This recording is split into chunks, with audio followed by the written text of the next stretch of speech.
নমস্কার, আমি Koushik Dey, faculty of information technology from Rice Education. প্রথমেই আমি দর্শক বন্ধুদের স্বাগত জানাই। আজকে যে বিষয়টা নিয়ে আমি আলোচনা করব সেটা হচ্ছে ইন্টারনেট টেকনোলজি। এবং প্রথমেই বলে রাখি, এই ইন্টারনেট টেকনোলজি কিন্তু কম্পিটিটিভ এক্সামের জন্য একটা গুরুত্বপূর্ণ পয়েন্ট। ওকে, একটা গুরুত্বপূর্ণ টপিক আমরা বলতে পারি।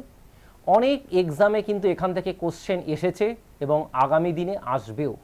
এখান থেকে কোশ্চেনের পরিমাণ আগামী দিনে বাড়বে। কেন?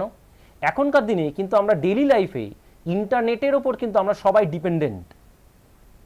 এই ইন্টারনেট ছাড়া এখন যদি আমাদের একটা দিনও যদি আমাদের ভাবতে হয়, আমরা হয়তো ভাবতে পারি যে আমাদের জীবন থেকে যেন কি হারিয়ে গেল। সুতরাং এই ইন্টারনেট টেকনোলজি কিন্তু একটা গুরুত্বপূর্ণ টপিক। তো আমি শুরু করছি যে আজকে আমাদের এই ক্লাসে যে ইন্টারনেট টেকনোলজি থেকে কি কি বিষয় পড়তে হবে, কীভাবে বিভিন্ন এক্সামে পরীক্ষায় কোশ্চেন এসেছে এবং কীভাবে আগামী দিনের এক্সামেও কোশ্চেন আসতে পারে। প্রথমে আমি বলে রাখি যে ইন্টারনেট বলতে আমরা কি বুঝি সেটা আগে জানতে হবে। Internet means network of networks, rather than we can say it is a vast collection of networks. Okay, network of networks কথাটা আমি বললাম, তাহলে এখানে নেটওয়ার্ক মানে কি? Network means the communication or links between the devices. আমরা হয়তো অনেকেই ভাবি যে নেটওয়ার্ক মানেই সেটা কম্পিউটারের মধ্যে হবে। নো, আজকের দিনে দাঁড়িয়ে নেটওয়ার্ক মানেই যে সেখানে কম্পিউটার এক্সিস্ট করতেই হবে, দ্যাট ডাজন্ট ট্রু। আমরা যে স্মার্টফোন ইউজ করছি, within the smartphone we can create a network, within laptops, within desktops, বিভিন্ন জায়গাতে আমরা নেটওয়ার্কটাকে তৈরি করতে পারছি। নেটওয়ার্ক মানেই হচ্ছে গিয়ে বিভিন্ন ডিভাইসের মধ্যে কমিউনিকেশন বা লিঙ্ক, সেটা বাই ইউজিং ওয়্যার্ড হতে পারে, সেটা তারের মাধ্যমে হতে পারে, বা ওয়্যারলেসও হতে পারে, উইদাউট ওয়্যারও হতে পারে। যেমন এখনকার দিনে আমি বলবো আমার ক্লাসে আমরা হয়তো ওয়াইফাই ইউজ করছি, যেটাকে আমরা ওয়্যারলেস বলি, বা তারের সাহায্যেও আমরা নেটওয়ার্ক বা ডিভাইসের মধ্যে কানেকশন করে রাখতে পারি। আমি একটা কম্পিউটারের সাথে ধরা যাক একটা কম্পিউটারের সাথে একটা প্রিন্টার কানেক্টেড আছে, বা এমনও হতে পারে একটি প্রিন্টার 5টি কম্পিউটারের সঙ্গে কানেক্টেড আছে ভায়া এ ল্যান বা ভায়া এ ওয়্যার, তাহলে সেটাও কিন্তু একটা নেটওয়ার্ক। আমরা মোবাইল ফোন বা স্মার্টফোনের মধ্যে আমরা ব্লুটুথের মাধ্যমে বিভিন্ন ডেটা ট্রান্সমিশন করছি, তো দুটোর মধ্যেও কিন্তু নেটওয়ার্ক আছে। তো যাই হোক, তো আমাদের আজকে যেটা আলোচ্য বিষয় বিশেষ করে সেটা হচ্ছে ইন্টারনেট। ইন্টারনেটটাকে আমরা বলছি ভাস্ট কালেকশন অফ নেটওয়ার্ক, মানে যেখানে পার্টিকুলার একটা নেটওয়ার্ক না, অনেকগুলো নেটওয়ার্কের কালেকশন বা অনেকগুলো নেটওয়ার্কের সমষ্টি বলতে পারি। এই কোশ্চেনটা ইউপিএসসি, এইচএসএল, সিজিএল বিভিন্ন পরীক্ষাতে এসেছে যে network of networks is called dash. তাহলে ড্যাশে কী হবে অ্যান্সার? That is internet. বা যেমন সিজিএলে দিয়েছিল যে from the following which one is called the largest network. কেন লার্জেস্ট নেটওয়ার্ক বলেছে? তাহলে সেক্ষেত্রেও কিন্তু আমার অ্যান্সার অনেকগুলো হয়তো অপশন ছিল, ওখানে সবসময় মাথায় রাখবে লার্জেস্ট নেটওয়ার্ক বলতে কিন্তু আমরা বুঝবো ইন্টারনেট। কারণ ইন্টারনেটটা হচ্ছে গিয়ে যেটা globally all over the world যেটা ছড়িয়ে আছে এবং যার সাহায্যে আমরা সারা পৃথিবীতে যে কোনো জায়গাতে আমরা কমিউনিকেশন করতে পারি।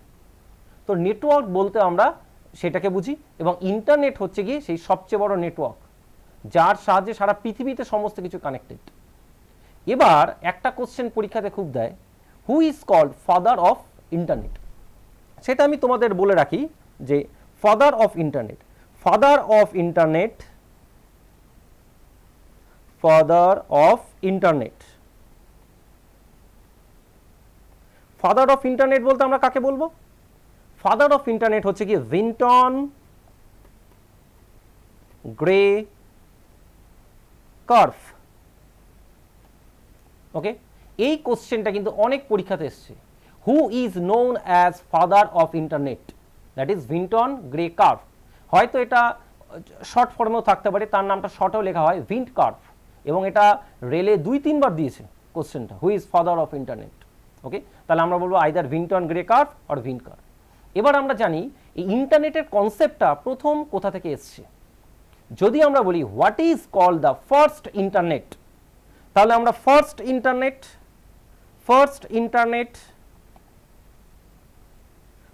ইন্টারনেট বলতে আমরা কাকে বলবো? ফার্স্ট ইন্টারনেট বলতে আমরা বলবো আরপানেট।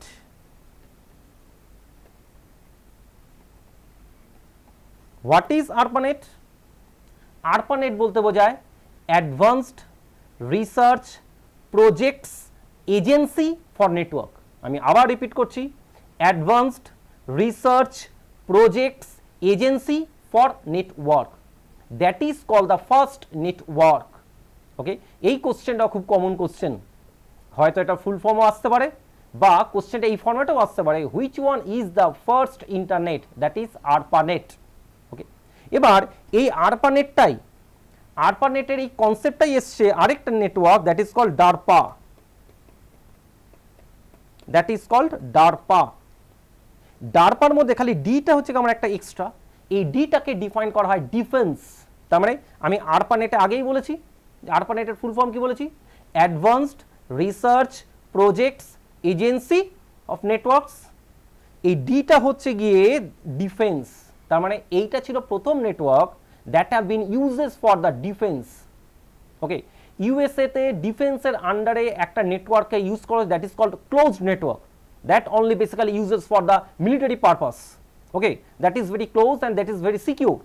ওকে, সো সেই নেটওয়ার্কটাকে বলা হচ্ছে কি ডারপা। সেইখান থেকেই কনসেপ্টটা রেইজ হয়, হওয়ার পর ইউএসএতেই প্রথম 20টা শহরের মধ্যেই একটা নেটওয়ার্ককে এস্টাবলিশ করা হয়, যেখানে 20টা শহরের মধ্যে উইদিন দ্য 20 সিটিজ শহরের মধ্যে সমস্ত কিছু ডেটা বলা হোক বা ইনফরমেশন বলা হোক সেগুলোকে শেয়ার করা যাবে, সেইটাকে বলা হচ্ছে গিয়ে কি আরপানেট। ওকে, এই কোশ্চেনটা আবার ঘুরিয়ে আসে যে what is the origin of ARPANET বা what is the origin of internet, তাহলে আমার অ্যান্সার কি হবে ডারপা। ওকে, যেটা আমার ডিফেন্সের আন্ডারে ক্লোজড নেটওয়ার্ক হিসেবে ইউজ করা হয়েছিল, সেখান থেকে অরিজিনেট হয়ে তবে ফার্স্ট নেটওয়ার্ক ফর্ম করা হয়, that is called ARPANET. Okay, এবার আমরা আসছি ইন্টারনেট বেসড সার্ভিসেস। ওকে, ইন্টারনেট বেসড সার্ভিসেসের মধ্যে যেটা এখনকার দিনে সবচেয়ে বেশি ইউজ করা হয় এবং যেটাকে আমরা সবচেয়ে বেশি ইউজ করে থাকি, that is called email. Okay, email বা যেটাকে বলা হয় electronic mail. Okay, electronic mail কি? Electronic mail is nothing but writing a letter over the electronic media. Okay, তার মানে ইলেকট্রনিক মিডিয়াকে ইউজ করে আমরা যখন কোনো একটা কিছু লিখছি, ঠিক আছে, যে কন্টেন্ট যেটা লেখা হয় that can B form as a letter, সেইটাকে বলছে ইমেল। বাট নাউডেজ এখন ইমেল মানে কিন্তু শুধুই not a content, not a text. Within the email we also can attach so many files, like it can be a document file, it can be audio file, it can be a video file, it can be images, so that files can be attached through the email. ওকে, কিন্তু প্রথমে যখন ইমেলটা আসে সেখানে কিন্তু send করা হতো only for text messages, এবং সেই ইমেলকে who wrote the first email, this is a very common question, who wrote first email? First email কে লেখেন? ফার্স্ট ইমেল লেখেন রে টমিনসন,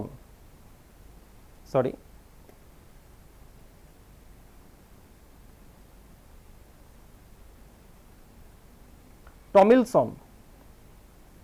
He wrote the first email, রে টমিলসন। ওকে, তো তিনি হচ্ছে গিয়ে প্রথম ইমেল লেখেন এবং অ্যাকচুয়ালি তিনি ইলেকট্রনিক মিডিয়াকে ইউজ করেই তিনি নিজেই নিজের নেটওয়ার্কে একটা টেক্সট মেসেজ সেন্ড করেছিলেন। ওকে, তারপর থেকেই প্রথম এই ইমেল যেটা আসে সেই ইমেল লেখাটা কিন্তু শুরু হয়। ওকে, তো এবার ইমেলকে ইউজ করতে গেলে আমাদের বিভিন্ন রকম প্রোটোকলকে ইউজ করতে হয়, এখান থেকে কোশ্চেন থাকে। ওকে, বেসিক্যালি দুটো প্রোটোকলকে আমরা ইউজ করে থাকি for emailing. Okay, first one is called SMTP and the next one is called POP, বা এটাকে আমরা বলে থাকি POP 3 is the version. Okay, SMTP and POP এটা কি পারপাসে? SMTP for sending email and POP it is for receiving email. সুতরাং এখান থেকে একটা কোশ্চেন থাকে যে which protocol uses for sending email and which protocol uses for receiving email? তাহলে আমরা সেন্ডিং এর জন্য কোন প্রোটোকলকে ইউজ করছি? SMTP, that is called simple mail transfer protocol জিনিসটা কি এটা আমি ক্লাসের শেষে আসছি। Okay, simple mail transfer protocol. Okay, এবং পপটাকে বলা হয় post office protocol, that is for receiving email, এবং 3টা হচ্ছে কি তার ভার্সন। তো এই দুটো প্রোটোকল কিন্তু যখন আমরা কোনো ইমেলকে ট্রান্সফার করতে যাই for sending and receiving, for both purpose this emails must be use there. Okay, এবার আমরা আসি ইমেল ক্লায়েন্ট। এখান থেকে কোশ্চেন থাকে, what is called a email client? Email client is nothing but an application software. Email client হচ্ছে কি একটা application software, যে সফটওয়্যারটা আমরা যে ডিভাইসটাকে ইউজ করছি, either it may be desktop, either it may be laptop, either it may be mobile phone or smartphone, whatever it will be, where it will be installed. Within that application software, we can create our, we can link our different mail IDs by which we can read the mail, by which we can open the mail. ওকে, সেই ধরনের software বা সেই ধরনের যে অ্যাপ্লিকেশনগুলো রয়েছে, those applications and softwares are known as email client. এইগুলো হিসাবে আমরা কি কি ইউজ করি? হোয়াটস আর দ্য ইমেল ক্লায়েন্টস? এরকম এখান থেকে কোশ্চেন আসতে পারে। যে এক্সাম্পল, যেমন একটা খুব সহজ আমরা একটা অ্যাপ্লিকেশন প্রোগ্রাম বা সফটওয়্যারকে ইউজ করি, that is called Outlook Express. This is the most popular software application or application software we can say that have been uses nowadays, okay, within our smartphone, within desktop, within laptops. So that basically introduced by Microsoft. Okay, so this is a email client. Okay, for Mac users there is a Apple Mail, that is also an application software. Okay, within Android mobiles there is an application that is called Gmail. Okay, Android is developed by Google, that's why Gmail, that also have been introduced, embedded there. Okay, so this one is the application softwares by which we can link so many more than one email IDs within that particular application software. So these are known as email clients. এই Outlook এক্সপ্রেসের কোশ্চেনটা কিন্তু অনেক পরীক্ষাতেই এসেছে। From the following which one is called email client? ওখানে হয়তো অপশনে আউটলুক এক্সপ্রেস ছিল, শুধু সেটাই, শুধু আমি বলে যাচ্ছি শুধু আউটলুক এক্সপ্রেস বলে যে আছে সেটাও না।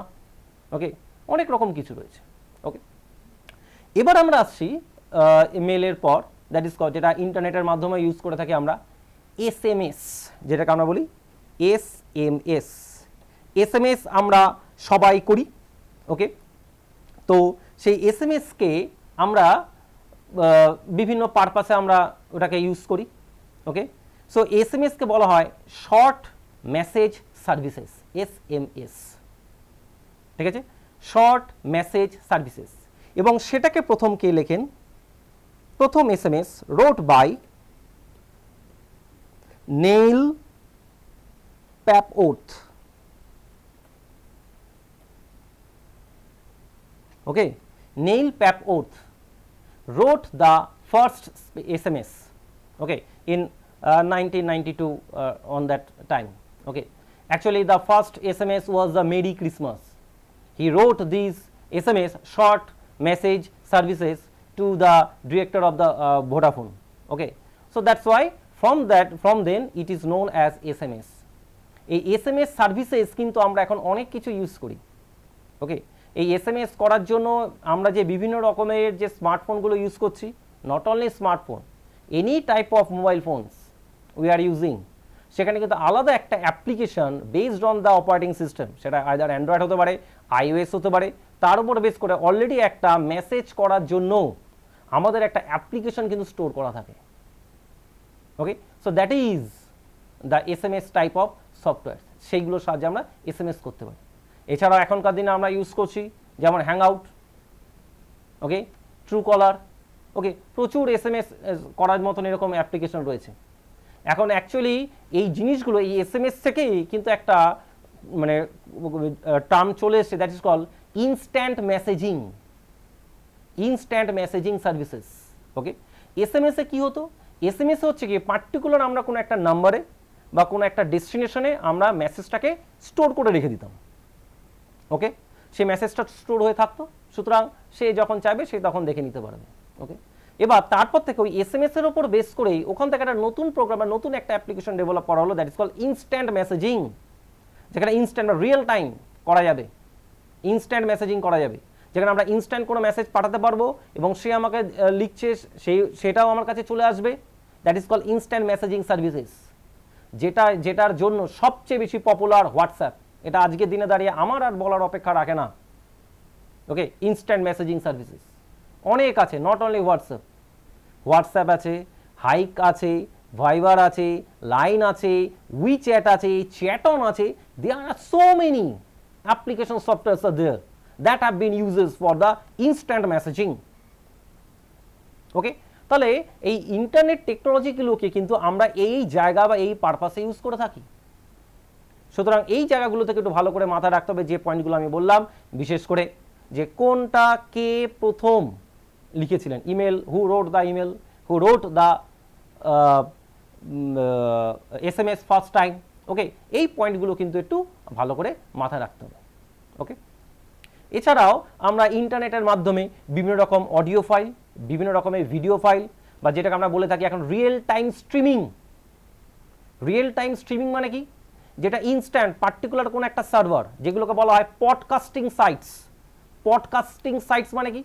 যেখানে যে সাইটগুলোতে, লাইক যেমন ইউটিউব হতে পারে, হটস্টার হতে পারে, ওকে, এখন অনেক সিনেমা দেখার সাইটও চলে এসছে, অনেক নেটফ্লিক্স হতে পারে, অনেক কিছুই আছে, ঠিক আছে। এই সাইটগুলোকে বলা হয় that these are the known as the podcasting sites. Podcast mean what? Podcast mean ওখানে পার্টিকুলার কোনো একটা কিছু, সেটা কোনো অডিও হতে পারে, কোনো ভিডিও হতে পারে, সেটা ওদের সার্ভারে লোড আছে। But user, as per the user requirement, user যখনই চাইছে, ইউজার রিকোয়ারমেন্ট মানে কি? ইউজার যখন সার্চ করছে যে আমি পার্টিকুলার এই টপিকটা সম্পর্কে জানতে চাই, আমরা ইউটিউবে অনেক ভিডিও দেখতে পারি, সেটা সিনেমা হতে পারে, গান হতে পারে, কোনো এডুকেশন, পার্টিকুলার কোনো একটা টপিকের ওপর হতে পারে, যাই হোক, তাহলে সেইটা অলরেডি তাদের সার্ভারে লোড আছে। হওয়ার পর যেটাকে আমরা রিয়েল টাইম স্ট্রিমিং মানে ইনস্ট্যান্ট, তাদের সার্ভারের থেকে সেইটা এসে লোড হচ্ছে কোথায়? যেটাকে আমরা বলি buffering. That means what is the buffer? Buffer is actually the temporary storage location within hour RAM.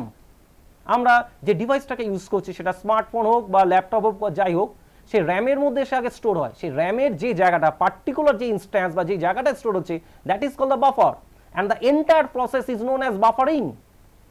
অনেক সময় হয়তো বাফারিং ডিলে হয়, বাফারিং ডিলের জন্য হয়তো পার্টিকুলার টাইপের ডেটাটা এসে র্যামের মধ্যে জড় হতে পারলো না, ওই কারণে হয়তো আমরা প্রপার ভিডিও স্ট্রিমিংটা দেখতে পেলাম না, বা হয়তো আমাদের হচ্ছে খুব স্লো, আস্তে আস্তে হচ্ছে। সেটা আমার অনেক কারণ হতে, কানেক্টিভিটির প্রবলেম হতে পারে, আমার সার্ভারের প্রবলেম হতে পারে, র্যামের জায়গা কম থাকতে পারে, problem is different issue.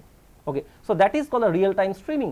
So এই রিয়েল টাইম স্ট্রিমিংগুলো কিন্তু এখন আমরা ইন্টারনেট টেকনোলজির মাধ্যমে কিন্তু আমরা খুব সহজেই করতে পারছি। এখন আমাকে ঘরে বসেই আমরা জানতে পারছি যে কোন দেশে কি হচ্ছে না হচ্ছে, কোন নিউজ চ্যানেলে কি ব্রডকাস্ট করা হয়েছে না হয়েছে। আমার নিউজ চ্যানেল খোলার দরকার নেই, আমাকে পার্টিকুলার টিভির সামনে বসে থাকার দরকার নেই। আমি বাসে, ট্রেনে, ট্রামে, রাস্তায় যখনই যাই থাকি না কেন, আমরা অনেক নিউজই এখন ঘরে বসে পেয়ে যাই, okay, by using the real time streaming. So these are the areas in where the internet technologies have been used nowadays, day by day. Okay, এবার আমি আসছি কয়েকটা পয়েন্ট যেগুলো আমাদের এই ইন্টারনেট টেকনোলজিতে কাজে লাগে। ওকে, ফার্স্টে আমি আসি, that is called web browser. Web browser, এই জিনিসটা কি? What is web browser? Web browser হচ্ছে কি একটা software. This is also an application software that must be installed within the device where you want to use it, like in our smartphone, like in laptop, palmtop, tablet, whatever it will be. সফটওয়্যারটাকে install করব, then we can access the internet. Without using any web browser we are unable to access the internet. তার মানে এটা কিন্তু কখনোই না browser না হলে পরে আমরা নেটওয়ার্কটাকে অ্যাক্সেস করতে পারবো না। নেটওয়ার্ক হচ্ছে কি, আমি প্রথমেই বলছি, কমিউনিকেশন বা লিঙ্কস। দুটো ডিভাইসের মধ্যে কমিউনিকেশন বা লিঙ্ক যেটা থাকবে, দ্যাট ইজ এ নেটওয়ার্ক। নেটওয়ার্কটাকে আমরা যে কোনোভাবে অ্যাক্সেস করতে পারি, যে কোনো একটা কমিউনিকেশন মিডিয়ামের মাধ্যমে অ্যাক্সেস করতে পারি।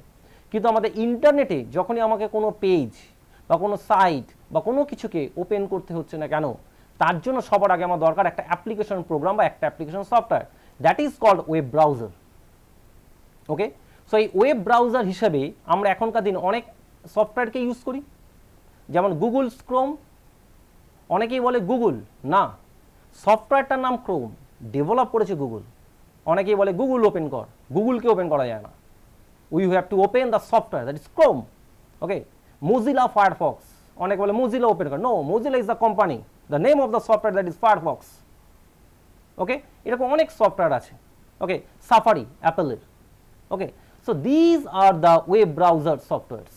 ওকে, এবার এখান থেকে যেমন কোশ্চেন থাকে, which one is the first web browser, প্রথম ওয়েব ব্রাউজার হিসাবে কোনটা মার্কেটে পপুলার হয়? That is mosaic. Mosaic, this one is the first web browser that is basically based on the GUI interface, যেটাকে আমরা বলি GUI বা যেটাকে বলি graphical user interface. Graphical user actually interface দু ধরনের হয়, first one is called CUI বা character user interface and another one is called GUI বা graphical user interface. Character user interface means what? Where we can interact by using the commands, okay, or by set of instructions that preloaded, okay, that is called the CUI based platform. But nowadays we all are using GUI. GUI means where user can interact either by using icons, menus and different types of links, that is called the GUI based. So প্রথম GUI based browser হিসেবে কিন্তু মার্কেটে আসে mosaic. এরপরে আস্তে আস্তে আস্তে আরও অনেক ব্রাউজার মার্কেটে চলে আসে। এখন আমরা ব্রাউজার বলতে সবচেয়ে পপুলার ব্রাউজার হিসাবে আমরা ক্রোমকে, গুগলের ক্রোমকে ইউজ করে থাকি। ওকে, মাইক্রোসফটেরও যেমন আছে, ইন্টারনেট এক্সপ্লোরার আগে ছিল, বাট ওই ইন্টারনেট এক্সপ্লোরারটাই এখন চেঞ্জ হয়েছে এজ। ওকে, EDG, এজ। ওই জন্য এখন যদি আমরা মাইক্রোসফটের উইন্ডোজ অপারেটিং সিস্টেমকে ইউজ করে থাকি, উইন্ডোজ 7 মানে লেটেস্ট যেগুলো আমি বলছি উইন্ডোজ 7 থেকে, এখন হয়তো উইন্ডোজ 8, 8.1, উইন্ডোজ 10 আমরা ইউজ করি, সেখানে বলে একটা সিম্বল লেখা থাকে, দ্যাট ইজ দ্য এজ। ওকে, এই কোশ্চেনটা WBCS 2016 চলে এসেছিল অলরেডি। কোশ্চেনটা ছিল যে, আমি আবার বলছি কোশ্চেনটা, from the following which one is the web browser, from the following which one is the web browser. আমার অপশনে ছিল ক্রোম, অপশন বিতে ছিল সাফারি, অপশন সিতে ছিল অপেরা, অপশন ডিতে ছিল অল অফ দিস। তাহলে আমার অ্যান্সার কি হবে? All of this. কেন? অপশন এতে ক্রোম বলেছি গুগলের, সাফারি অ্যাপেলের, অপেরাও একটা ব্রাউজার যেটা বিশেষত লিনাক্স বেসড অপারেটিং সিস্টেমের জন্য ইউজ করা হয়, এবং মোবাইল বেসড অপারেটিং সিস্টেমের জন্য হয়তো যে অপেরা মিনি। ওকে, তো এইগুলো হচ্ছে কি ওয়েব ব্রাউজার। এখান থেকে কিন্তু এইরকমভাবে কোশ্চেন থাকে। সুতরাং এই রিসেন্ট যে ব্রাউজারগুলো ডেভেলপ হচ্ছে সেই ব্রাউজারগুলো একটু নাম মাথায় রাখতে হবে, এবং প্রথম কোন ব্রাউজারটা GUI বেসড ইন্টারফেসে ইউজ হয়েছিল সেটা একটু মাথায় রাখতে হবে। এরপর আমি আসছি সার্চ ইঞ্জিন। এরপরে আমি আসছি যে সার্চ ইঞ্জিন। ওকে, সার্চ ইঞ্জিন বলতে আমরা কি বুঝি? সার্চ ইঞ্জিন মানে হচ্ছে গিয়ে, যেটা সার্চ ইঞ্জিন হচ্ছে কি প্রোভাইড করে a large database. Search engine is nothing but a large database where we can search for a particular topic or a particular document based on any keyword, that keyword must be given by the user. User keywordটাকে দেবে, user যে কিওয়ার্ডটা দিল সেই ইউজারের কিওয়ার্ডের উপর base করে ওই database থেকে related টপিকটা search হয়ে আসবে। যদি ডেটাবেসে সেটা এক্সিস্ট করে সেটা সার্চ হয়ে আসবে, যদি না করে তাহলে আসবে না। That is called the web search engine. Okay, so web search engine provides us the large database where user can search for any topic based on any particular keyword, কিওয়ার্ডের বেসিসে সার্চ করবে। সেখানে অলরেডি একটা text box given থাকে।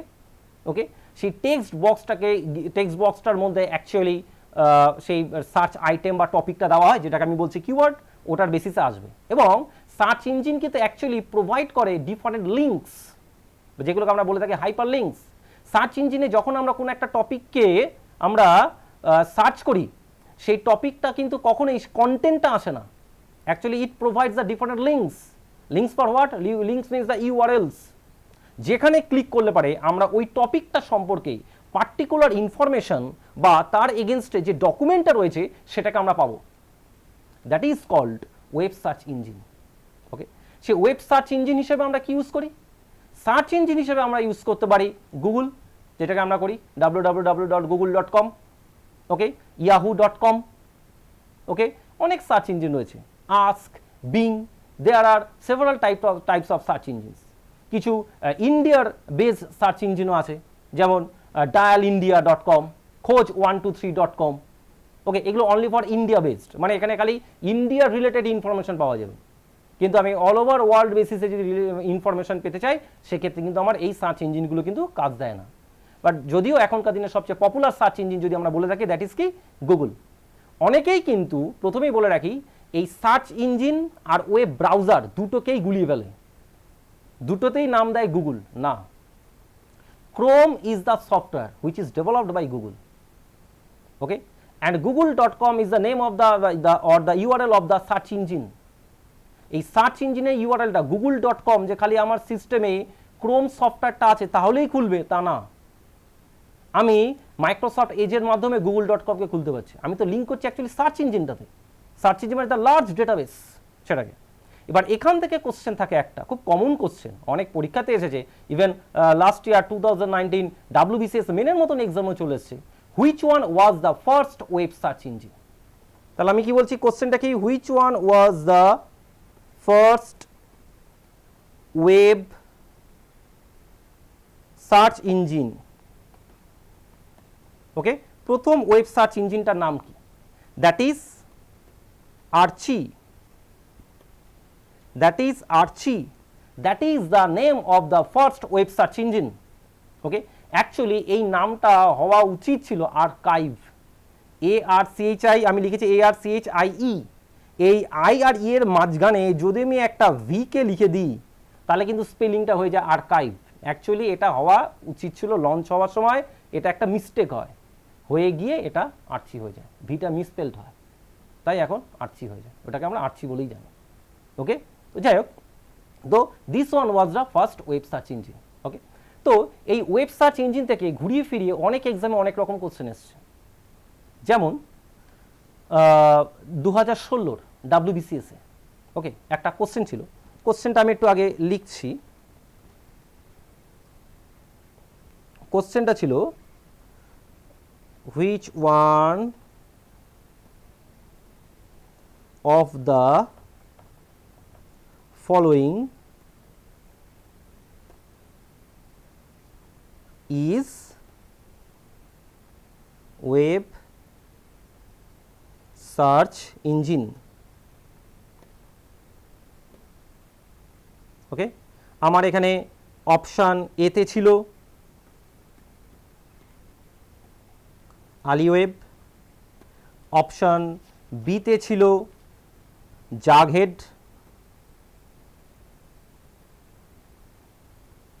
Option সিতে ছিল Baidu, option ডিতে ছিল all of this, ওকে। আমার কোশ্চেনটা ছিল এটা, ওকে। ফার্স্ট ওয়ানে ছিল যে আলিওয়েব, সেকেন্ড ওয়ানে ছিল জাগের, থার্ড ওয়ানে ছিল বাইডু, আর অপশান ডিতে ছিল অল অফ দিস। তাহলে এক্ষেত্রে আমার অ্যান্সারটা কী হবে? এক্ষেত্রে আমাকে অ্যান্সারটা হবে অল অফ দিস। এরা সবাই সার্চ ইঞ্জিন, হয়তো এইগুলো অতটা পপুলার না, হয়তো আমরা ভাবছি পপুলার না, কিন্তু এইগুলো বিশেষত কান্ট্রি ওরিয়েন্টেড। যেমন এই যে বাইডু, এটা হচ্ছে কি চায়নার নিজস্ব সার্চ ইঞ্জিন। চায়নার মানে ওদের যে জিওগ্রাফিক্যাল যে এরিয়া বা রেঞ্জ আছে, ওখানে গুগল কাজ করতে পারে না। চায়না ওদের নিজস্ব সার্চ ইঞ্জিন নিয়ে কাজ করে, ওদের কান্ট্রির নিজস্ব, দ্যাট ইজ বাইডু। যেমন আমি বললাম, আমাদের ইন্ডিয়াতেও ইন্ডিয়ার নিজস্ব সার্চ ইঞ্জিন আছে, dialindia.com, 123khoj.com, ওখানে অত দেখা যায় ইন্ডিয়ার খোঁজই সবচেয়ে কম, ওকে। সেটা যাই হোক, গুগলে থাকে তার থেকে বেশি। কিন্তু কিন্তু বাইডু হচ্ছে গিয়ে চায়নার সার্চ ইঞ্জিন, যেটা চায়না নিজস্বকে ইউজ করে।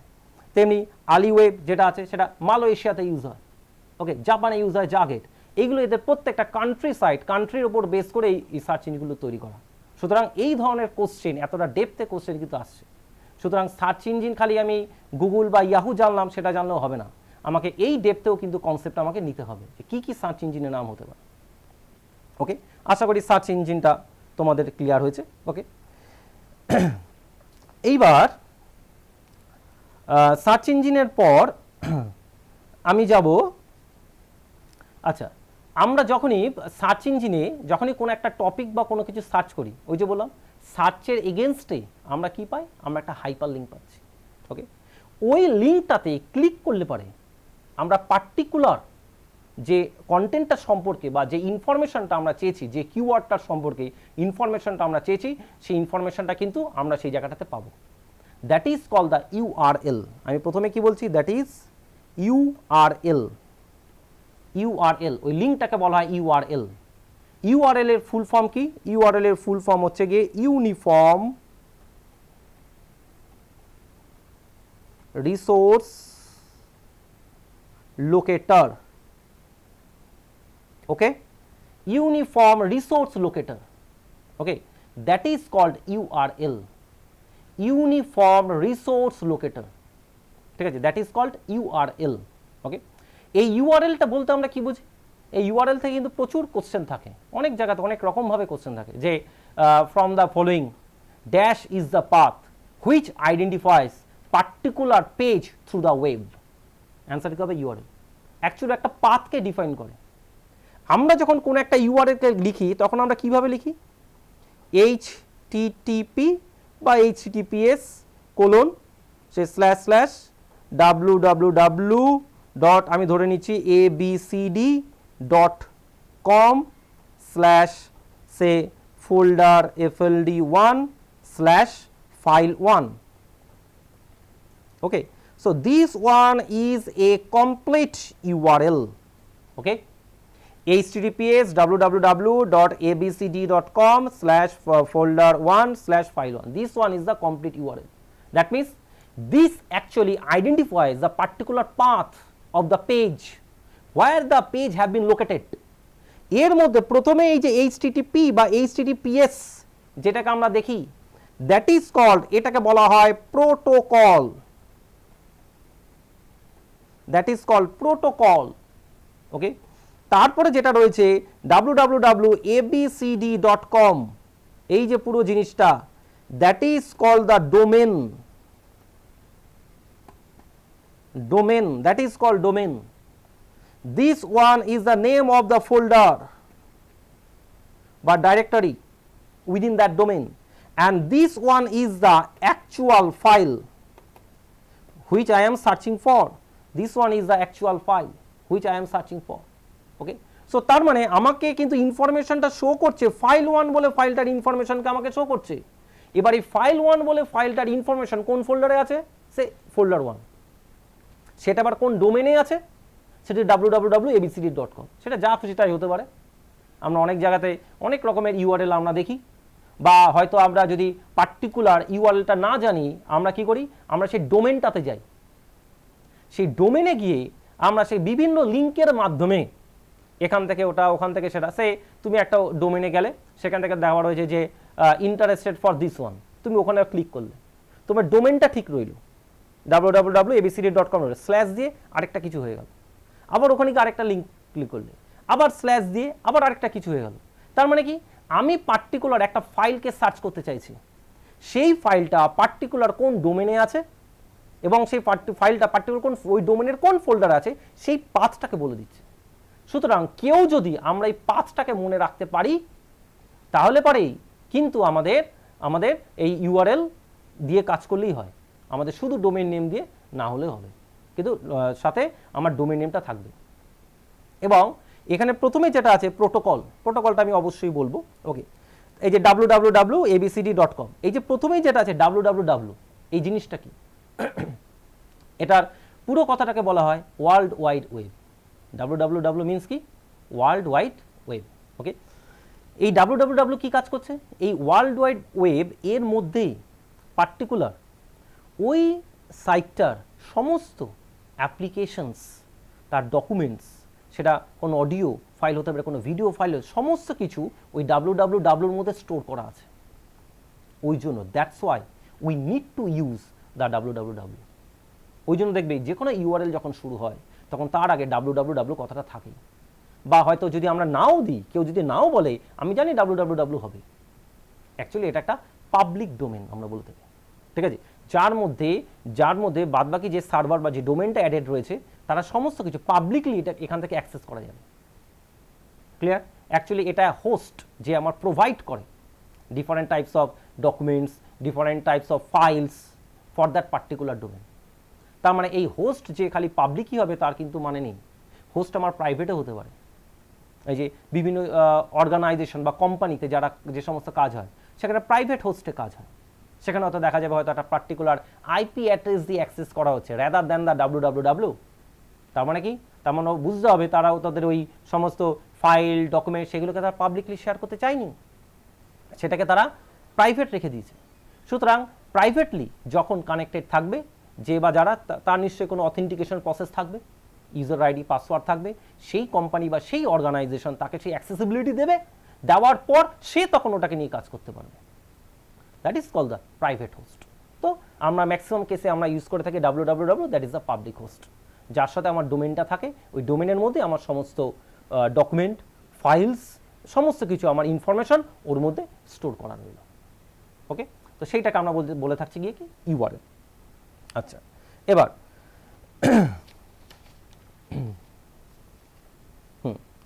এবার এর পরের পয়েন্টে যেটা আমি আসবো, যেটাকে আমি বলি, আমরা বলছি ডিএনএস বা ডোমেইন নেম সিস্টেম, ডিএনএস বা ডোমেইন নেম সিস্টেম বলা হয়, ডিএনএস এই জিনিসটাকে। ওকে, এই যে আমি প্রথমে ডোমেনটা কথা বললাম www.abcd.com, অ্যাকচুয়ালি ডিএনএস কি কাজ করে? ডিএনএসও কিন্তু একটা ডেটাবেস। ও কি কাজ করছে? ও হচ্ছে গিয়ে পার্টিকুলার ওই নামটার সঙ্গে কোন আইপি অ্যাড্রেসটাকে লিঙ্ক করা আছে সেইটাকে ও ডিফাইন করে। আইপি অ্যাড্রেস একটা বিশাল বড় অ্যাড্রেস। আইপি অ্যাড্রেস যেমন এরকম হয়, সে লাইক আমি বলছি 192.168.213.27. So this one is an example of IP address. কেন এরকমভাবে হলো এর অনেক ভাগ আছে, সেটা আইপি যখন ক্লাস হবে তখন সেখানে অবশ্যই বলবো যে কেন 192, কেন 168, কেন 213, কেন 27, এগুলো প্রত্যেকটা মিনিং আছে। জাস্ট আমি একটা এক্সাম্পল নিলাম যে এটা হচ্ছে আমার একটা আইপি অ্যাড্রেস। ওকে, এই আইপি অ্যাড্রেস কি কাজ করে? আইপি অ্যাড্রেস হচ্ছে কি পার্টিকুলার কোনো একটা নেটওয়ার্কের মধ্যে, সেটা কোনো সার্ভার হতে পারে, সেটা আদার্স কোনো ডিভাইস হতে পারে, তাকে ইউনিক ওয়েতে আইডেন্টিফাই করে, ইউনিক আইডেন্টিফিকেশন। তার জন্য আমাদের দরকার হয়ে থাকে আইপি অ্যাড্রেসটা। ওকে, তার মানে আমরা সার্ভার যে বলছি, সার্ভার মানে কি? সার্ভার মানে তো একটা কম্পিউটার, কম্পিউটার ছাড়া কিছুই না। ওকে, কম্পিউটার বা আলাদা কোনো একটা সিস্টেম হতে পারে, সেটাই আমার কাছে সার্ভার। তাহলে ওই যে কম্পিউটার বা ওই যে সিস্টেমটা, ওটার অবশ্যই একটা ইউনিক আইডেন্টিফিকেশন নাম্বার আছে, and that identification number we can determine by using the IP. এবার আমরা যখন কোন একটা সার্ভারে ডাইরেক্টলি কানেক্টেড হতে চাইছি, তাহলে আমাকে কি করতে হবে? আমাকে ওই প্রত্যেকটা সার্ভারের আইপি আমাকে জেনে রাখতে হবে, জানতে হবে। তারপর আমি আমার ওই ব্রাউজার থেকে সেই নেটওয়ার্কের মাধ্যমে ওই আইপি দিয়ে কানেক্ট করব। এবার এইরকম আইপি হয়তো একটা, দুটো, তিনটে, চারটে মনে রাখা ঠিক আছে, কিন্তু বাল্কে যখন আমরা কাজ করি তখন এই আইপি দিয়ে কাজ করা হয় না। এই কি করা হয়? এই আইপিগুলোকে আরেকটা নাম দিয়ে কনভার্ট করে রাখা হয়, that is called domain naming system. সেটাকেই আমরা জানি, এই যে আমরা ইউজ করছি www.facebook.com, www.yahoo.com, www.ibps.in। Okay, that is DNS. তাহলে ডিএনএস মানে হচ্ছে এই ডেটাবেসটা ওদের কাছে আছে, এই আইপি বিলং করছে এই নামটাকে। আমি যখনই আমার ব্রাউজার থেকে www.facebook.com কথাটা যখন লিখছি, দ্যাট ইজ মাই নেম, ওই নেমটার এগেইনস্টে কোন আইপিটা রিলেটেড রয়েছে সেই আইপিটা কিন্তু আমার এখানে ম্যাপিং হয়ে গেল। তার মানে কি হবে? তার মানে পার্টিকুলার ওই মানে সার্ভারের সঙ্গে কিন্তু আমার যে কম্পিউটারটা ছিল সেটা কিন্তু আমার এই রাইট দিস মোমেন্ট এই মুহূর্তে আমার কানেক্টেড।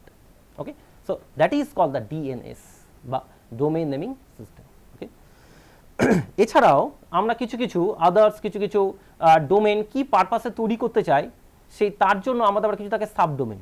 ঠিক আছে, যেগুলোকে আমরা আইডেন্টিফাই করি, যেমন ধরো সে .com, okay, .org, okay, .in, okay, .nic, ওকে, এইরকমভাবে .com, .org, .in, .nic।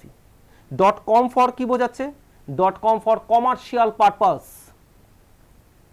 যে সমস্ত ডোমেনগুলো, যে সমস্ত সার্ভারগুলো কমার্শিয়াল পারপাসে ইউজ করা হচ্ছে, ঠিক আছে, এই কমার্শিয়াল পারপাসে কস্ট হয় সবচেয়ে বেশি, এবং এইটা হচ্ছে সবচেয়ে বেশি ইজিলি অ্যাক্সেস, এবং পাবলিকলি যে কোনো জায়গা থেকে যে কেউ এটাকে অ্যাক্সেস করতে পারে ভায়া এনি ইন্টারনেট কানেকশন। ওকে, তো সেইটাকে বলছে .com। .org বলতে কি বোঝায়? .org মানে মাথায় রাখতে হবে, org হচ্ছে কি পার্টিকুলার কোনো একটা কোম্পানি বা অর্গানাইজেশন স্পেসিফিক, বা কোম্পানি বা অর্গানাইজেশনের ওপর বেস করে হয়, দ্যাট ইজ কল্ড ORG, যেগুলোকে বলা হয় অ্যাকচুয়ালি নন প্রফিট অর্গানাইজেশন সেইগুলোকে। .nic বলতে বোঝায় national informatics centre. Okay, .in for India, এরকম প্রচুর আছে, ঠিক আছে। ওই ডোমেনটা কি পারপাসে ইউজ হচ্ছে, কি পারপাসে ইউজারের কাছে রিপ্রেজেন্ট হবে, that can be identified by using that .com, .in, .org, like that. So this one is the domain naming system. এর পরের পয়েন্টটাতে যেটাতে আমি যাব, ঠিক আছে, that is called protocol, that is called protocol, that is called protocol. Okay, what is the protocol? Protocol বলতে আমরা কি বুঝি? প্রোটোকলের এমনি একটা নর্মাল মিনিংই আছে। Protocol means the set of rules বা রেগুলেশনস, যেটাকে আমরা ইউজ করে থাকি। ওকে, আমরা যেমন অনেকে সমানভাবে মানে এমনি কমনলি আমরা বলে থাকি যে আমার লাইফের এই প্রোটোকল আছে, ও এই প্রোটোকলের বাইরে গিয়ে কাজ করে না, তার মানে কি কিছু নির্দেশিকা, কিছু সেট অফ রুলস। ওকে, যে রুলসটাকে আমরা মেনে চলতে বাধ্য, যে রুলসটাকে আমরা কখনোই কোনোভাবে ব্রেকডাউন করতে পারি না, so that is the protocol. তাহলে পরে ইন্টারনেটের ক্ষেত্রে প্রোটোকল কি? ইন্টারনেটের ক্ষেত্রেও হচ্ছে কি বা কিছু সেট অফ রুলস রয়েছে, যেই সেট অফ রুলসের বাইরে গিয়ে কখনো কোনো কাজ করা যাবে না। But how we can embed the set of rules, আমরা ওই সেট অফ রুলসটাকে এমবেড করার জন্য যে ডিফারেন্ট সেগমেন্টগুলোকে ইউজ করি সেইগুলো বলা হচ্ছে কি প্রোটোকল। তার এক একটা প্রত্যেকটা কাজের জন্য তার এক একটা নাম অ্যাসাইন করা রয়েছে। যেমন যদি আমরা বলি খুব কমন, যদি আমি একটা নাম বলে থাকি, তোমরা শুনেও থাকবে বা ইউজও করবে, দ্যাট ইজ কল্ড HTTP বলি আমরা, HTTP, যেটার ফুল ফর্ম বলা হয় হাইপার টেক্সট ট্রান্সফার প্রোটোকল।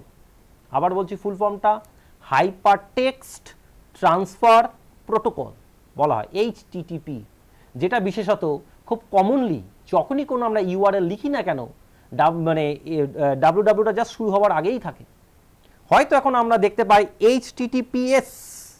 HTTPSটাকে আমরা দেখতে পাই এখন, ঠিক HTTPS এই যে এসটা বোঝায়, এসটা ডিনোট করে secure.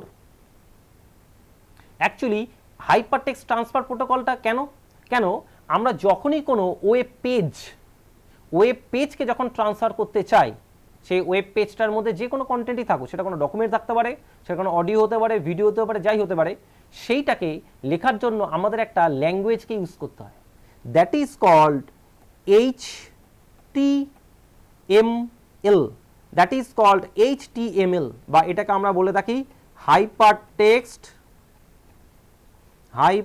Text mark up language. Okay, that is called hyper text markup language, এটাকে আমরা বলে থাকি। তো এই ল্যাঙ্গুয়েজের সাহায্যে যখনই কোনো ওয়েব পেজকে ডিজাইন করা হয় না কেন, সেই ওয়েব পেজকে ডিজাইন করার জন্য যে ল্যাঙ্গুয়েজটাকে সবচেয়ে বেশি ইউজ করা হয়ে থাকে, দ্যাট ইজ কল্ড HTML বা হাইপার টেক্সট মার্কআপ ল্যাঙ্গুয়েজ। ওকে, তো সেক্ষেত্রে HTMLটাকে এই পেজে লেখা যে ইনস্ট্রাকশনসগুলো সেইগুলোকে ক্যারি ফরওয়ার্ড করার জন্য যে সেট অফ রুলসটা ইউজ করা হবে, যে সেট অফ রুলসটাকে বাইন্ড করে দেওয়া হবে, সেই কাজটা করবে কি HTTP বা HTTPS, এস ফর সিকিউর। এখনকার দিনে অনেক ব্যাংক, অনেক জায়গায়, অনেক ফাইন্যান্সিয়াল অনেক জায়গা থেকেই মেসেজ পাঠায় যে ইউআরএলটা খোলার আগে অবশ্যই দেখে নেবেন HTTP এর সাথে এস আছে কিনা, that is provided by they actually providing the security. এবং যদি কখনো দেখো যে কোনো সাইট HTTPS এ আছে, তাহলে দেখবো HTTPS এর আগে যে জায়গাটাকে আমরা বলি অ্যাড্রেস বার, মানে যে জায়গাটাকে আমরা ইউআরএলটাকে লিখছি, অ্যাড্রেসটা লিখছি, তার ঠিক বাদিকে একটা লকের সিম্বল বা একটা তালার সিম্বল দেখায়। তার মানে বোঝা যায় ওটার উপর ক্লিক করলে পরে একটা মেসেজ বক্সের মতন ওপেন হয়, সেখানে দেওয়াই থাকে যে আমরা যে সমস্ত ইউজার আইডি পাসওয়ার্ড যা কিছু দেবো দ্যাট হ্যাভ বিন এনক্রিপ্টেড, মানে actually they provide the security. কিন্তু এইচটিটিপি যদি থাকে তাহলে সেটা কিন্তু সিকিউর না, সেখানে আমরা যে সমস্ত আইডি পাসওয়ার্ড যা দিতে পারি দ্যাট ক্যান বি লস্ট, ওকে, সেটা কিন্তু আমার ড্যামেজ হতে পারে, ওকে। তো সেইটাকে আমরা বলছি গিয়ে কি তোমার এইচটিটিপি বা এইচটিটিপিএস। এরপরে আরেকটা প্রোটোকলকে আমরা ইউজ করে থাকি যেটাকে বলা হয় এফটিপি বা বলে থাকি ফাইল ট্রান্সফার প্রোটোকল। আবারও বলছি কথাটা, file transfer protocol, FTP, that basically uses for transferring the files. কীরকম ফাইলস, কীরকম ট্রান্সফারিং? যখন আমরা কোনো ফাইলকে আপলোড করি বা ডাউনলোড করি, ফাইলকে আপলোড করা বা ডাউনলোড করার সময় যে প্রোটোকলটা কাজ করে, যে set of rules that already have been embedded, that is call file transfer protocol. File upload করা বলতে আমরা কি বুঝি? ফাইল আপলোড করা মানে হচ্ছে আমরা যে লোকাল যে সিস্টেমটা ইউজ করি, সবাই ভাবে যে আপলোড আর ডাউনলোড মানে সেটা আমাকে একটা সার্ভার হতেই হবে, গুগল থেকে হতেই হবে, ইয়াহু থেকে হতেই হবে বা ইউটিউব থেকে হতেই হবে, না, সার্ভার আমার লোকাল সার্ভার হতে পারে। আপলোড করা মানে হচ্ছে কি আমরা যে কম্পিউটার বা যে সিস্টেমটা ইউজ করছি সেইখান থেকে পার্টিকুলার কোনো একটা ফাইলকে বা কোনো একটা ডকুমেন্টকে সার্ভারের কাছে পাঠানো, সার্ভারের কাছে স্টোর করা, দ্যাট ইজ কল্ড আপলোডিং। আর ডাউনলোডিং মানে হচ্ছে গিয়ে, ডাউনলোডিং মানে আদার্স অন্য কোনো সার্ভার সাইট, সেটা যে কোনো টাইপের সার্ভার হতে পারে, গুগল, ইয়াহু বা ইউটিউবই হতে পারে, তার কোনো মানে নেই, লোকাল একটা সার্ভার হতে পারে, সেইখান থেকে পার্টিকুলার কোনো একটা ফাইল বা কোনো একটা ডকুমেন্টকে নিয়ে আমি যে সিস্টেমটাকে ইউজ করছি, লোকাল সিস্টেম বা লোকাল যে ডিভাইসটা রয়েছে সেইখানে পার্মানেন্টলি সেভ করা, that is call the downloading. আরেকটা ক্ষেত্রে ইউজ করা হয় যে প্রথমে আগেই বলেছিলাম বাফারিং। বাফারিং আর ডাউনলোডিং এর মধ্যে ডিফারেন্স হচ্ছে কি, ডাউনলোডিংটা যেটা আমার ডিভাইসের মধ্যে পার্মানেন্টলি সেভ হবে, বাফারিংয়ে কিন্তু ডেটাটা আমার পার্মানেন্টলি সেভ হয় না, সেটা টেম্পোরারিলি সেভ হচ্ছে। ওইটা যদি রিড আউট হয়ে যায় তাহলে মেমোরি থেকে কিন্তু ওটা ক্লিয়ার হয়ে যাবে, আমাকে আবার again we have two buffer it again. তো যাই হোক, এই সমস্ত পারপাস ইউজ করা হচ্ছে গিয়ে এফটিপি। তারপরে যেমন প্রোটোকল রয়েছে আমি আগেও বলেছিলাম SMTP, simple mail transfer protocol আমরা বলে থাকি, যেটা আমি বলেছি সেন্ডিং মেইলের জন্য। পপ, এটাও একটা প্রোটোকল যেটা রিসেন্ট ভার্সন 3, ওকে। পোস্ট অফিস প্রোটোকল আমরা বলে থাকি, এটা আমি আগে বলেছি, ওকে, ফর রিসিভিং ইমেলস, ওকে। সেক্ষেত্রে আমরা আরও যেমন বলতে পারি ডিএইচসিপি, ওকে, ভেরি ভেরি ইম্পর্টেন্ট। এখান থেকে এখন রিসেন্ট অনেক কোশ্চেন বিভিন্ন পরীক্ষাতে আসছে ডিএইচসিপি থেকে, ইভেন ইউপিএসসির মতন লেভেল এক্সামেও কিন্তু এসছে, ইউপিএসসি বলো, ঠিক আছে, সিজিএল বলো, রেল বলো, বিভিন্ন পরীক্ষাতে কিন্তু অলরেডি এসে গেছে এখান থেকে question. DHCP, dynamic host configuration protocol, এর কি কাজ? এই প্রোটোকল কি কাজ করছে? যখনই আমরা ইন্টারনেটে বা কোনো একটা নেটওয়ার্কের মধ্যে পার্টিকুলার কোনো একটা ডিভাইসকে ইউজ করি না কেন, ওই ডিভাইসটার একটা আইপি অ্যাড্রেস যে নেটওয়ার্ক অ্যাডমিনিস্ট্রেটর সে অ্যাসাইন করে, পার্টিকুলার ওই ডিভাইসটাকে আমি কিভাবে চিনব নেটওয়ার্কের মধ্যে for that particular type of identification, ওই পারপাসে ইউজ করা হয় আইপি অ্যাড্রেসকে। তার মানে কি? তার মানে আমি যদি কোনো একটা ডিভাইসকে অ্যাক্সেস করতে বা ইউজ করতে যাই তাহলে আমার একটা কি দরকার? আইপি অ্যাড্রেস আমার অবশ্যই দরকার, ওকে, আইপি অ্যাড্রেস অবশ্যই দরকার। তাহলে এই আইপি অ্যাড্রেসটা কিন্তু আমাকে ওই নেটওয়ার্কটাকে যখন ইউজ করছি ওই নেটওয়ার্ক থেকে আমাকে হায়ার করতে হবে। বাট ডিএইচসিপি বলছে ডাইনামিক হোস্ট কনফিগারেশন, বলছে ডাইনামিক মানে অলরেডি সার্ভারের কাছে কিছু set of eyepiece are given, যখনই আমরা আদার্স কোনো ডিভাইসকে ওই নেটওয়ার্কের মধ্যে আমি কানেক্ট করাচ্ছি তখনই অটোমেটিকলি কি হবে, সার্ভার থেকে যে সেট অফ আইপিগুলো দেওয়া রয়েছে ওখান থেকে অলরেডি একটা আইপি, ওই নেটওয়ার্কের একটা আইপি আমার ডিভাইসে অ্যাসাইন হয়ে যাবে, যাতে আমার ডিভাইসটাকে ইউনিকলি লোকেট করা যায় বা ট্রেস করা যায়। এই কাজটাকে করে ডিএইচসিপি। তার ফলে আমাকে নেটওয়ার্ক অ্যাডমিনিস্ট্রেটরের কাছে আর যাওয়ারও দরকার নেই, সেখান থেকে আলাদা করে আইপিটাকে নিয়ে আসারও দরকার নেই। বিশেষত আমরা ওয়াইফাইতে যখন কানেক্ট করি অটোমেটিক্যালি একটা মেসেজ হয়তো আমাদের দেখায় obtaining an IP address, that is done by the wifi server, okay, by using the DHCP. এখন ম্যাক্সিমাম ক্ষেত্রেই সমস্ত কিছু কিন্তু ডিএইচসিপির সাহায্যে করে রাখা হয়, ওকে। আরেকটা আমরা বলতে পারি টিসিপি, যেটাকে আমরা বলছি টিসিপি বা যেটাকে আমরা বলছি ট্রান্সমিশন কন্ট্রোল প্রোটোকল, টিসিপি বা ট্রান্সমিশন কন্ট্রোল প্রোটোকল। এ কি কাজ করছে? এই ট্রান্সমিশন কন্ট্রোল প্রোটোকল হচ্ছে কি আমরা মানে ডেটাগুলোকে যখন ট্রান্সফার করছি সেই ওটা যে প্রপার ওয়েতে পার্টিকুলার সার্ভার বা ক্লায়েন্ট বা বাদবাকি আদার্স এন্ডের মধ্যে যখন ওটা ট্রান্সমিট হচ্ছে তার একটা প্রপার ফিডব্যাক বা প্রপার রিপ্লাই কিন্তু দিচ্ছে, দ্যাট ইজ কল্ড টিসিপি। ওকে, এটাই কিন্তু অ্যাকচুয়ালি একটা আমাদের একটা বেস্ট প্রোটোকল সুইট। ওকে, আরেকটাকেও আমরা ইউজ করে থাকি খুব, দ্যাট ইজ কল্ড আইপি, বা আমরা বলে থাকি ইন্টারনেট প্রোটোকল, যেটা আমি কিছুক্ষণ আগে বলছিলাম যে এই আইপি প্রোটোকল, ইন্টারনেট প্রোটোকল, যেটা পার্টিকুলার কোনো একটা ডিভাইসকে নেটওয়ার্কের মধ্যে ইউনিক ওয়েতে আইডেন্টিফিকেশনের জন্য ইউজ করা হয়, ঠিক আছে, যেটাকে আমরা আইপি অ্যাড্রেস দিয়ে আমরা ডিফাইন করে থাকি, সেই পারপাসে আমরা ইউজ করে থাকি গিয়ে কি আইপি। ওকে, আরেকটাও আমরা ইউজ করে থাকি basically common protocol, that is called telnet. Telnet it also a protocol, যে প্রোটোকলটার সাহায্যে কি করা হচ্ছে, আমরা এখন কারেন্টলি যে ডিভাইসগুলোকে ইউজ করছি বা অ্যাক্সেস করছি, তো সেইগুলো থেকে রিমোট যে ডিভাইসগুলো, রিমোট মানে কি, যে দূরবর্তী, আমি যেখানে আছি সেখান থেকে দূরবর্তী জায়গাতে রয়েছে, লোকালি একটা ল্যানের মধ্যে যখন কানেক্টেড রয়েছে, একটা নেটওয়ার্কের মধ্যে যখন আমরা কানেক্টেড রয়েছি, সেইখানে রিমোট যে ডিভাইসগুলোকে সেইগুলোকে সরাসরি কন্ট্রোলিং করার জন্য বা ওইখান থেকে কানেকশন বা কমিউনিকেশনটা করার জন্য আমরা যে প্রোটোকলটাকে ইউজ করে থাকি, that is call the Telnet. তো প্রোটোকল এরকম অনেক আছে, তো আমি যে প্রোটোকলগুলোকে বললাম সেই প্রোটোকলগুলো বিশেষত বিভিন্ন পরীক্ষাতে এসেছে এবং এখান থেকেই কোশ্চেন আসে। তাহলে আজকে আমরা কি কি শিখলাম? আজকে আমরা শিখলাম ইন্টারনেট টেকনোলজি সম্পর্কে। ইন্টারনেট বলতে আমরা কি বুঝি, ওকে, ইন্টারনেটে আমরা কি কি সার্ভিসেসকে আমরা ইউজ করতে পারি, ওকে, ইন্টারনেটের মধ্যে আমাদের কি কি প্রোটোকল কাজ করছে, ওয়েব ব্রাউজার কি, সার্চ ইঞ্জিন বলতে আমরা কি বুঝি, এই জায়গাগুলো কিন্তু আমরা আজকে শিখলাম। তো আমি আজকের ক্লাসটা আমি এখানেই রাখছি।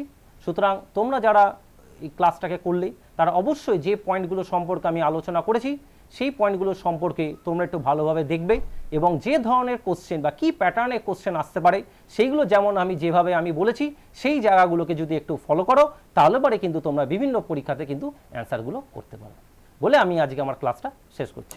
নমস্কার।